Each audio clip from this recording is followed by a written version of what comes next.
Step 1. Removal.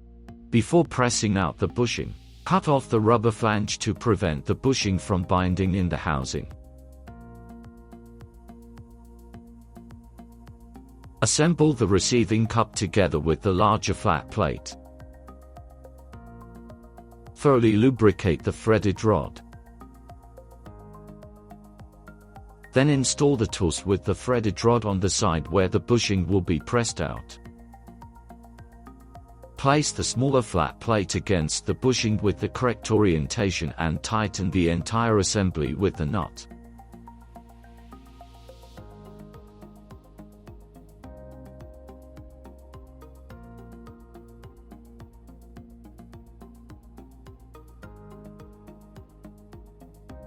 Start pressing the bushing out through the opening in the receiving cup. Check that the bushing is being pressed out straight to avoid damaging the threaded rod.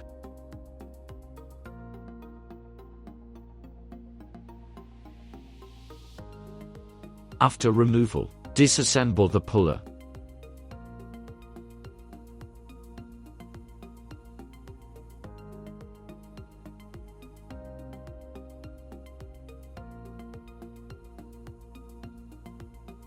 Step 2. Installation. Thoroughly lubricate the inside of the housing where the new bushing will be installed.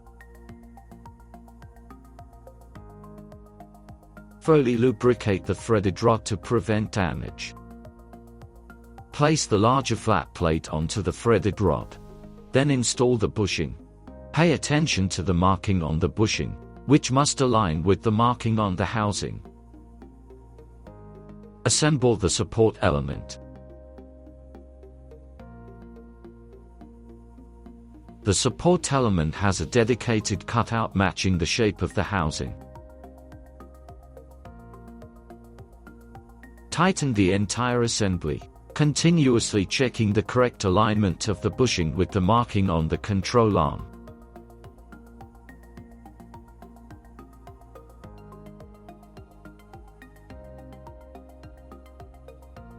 Press the bushing in, ensuring it remains properly aligned in the housing at all times.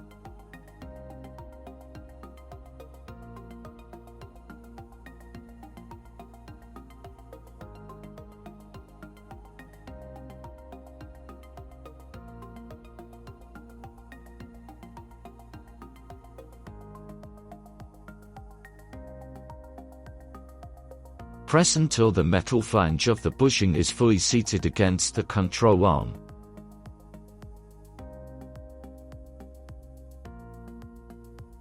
Disassemble the puller and remove it from the bushing.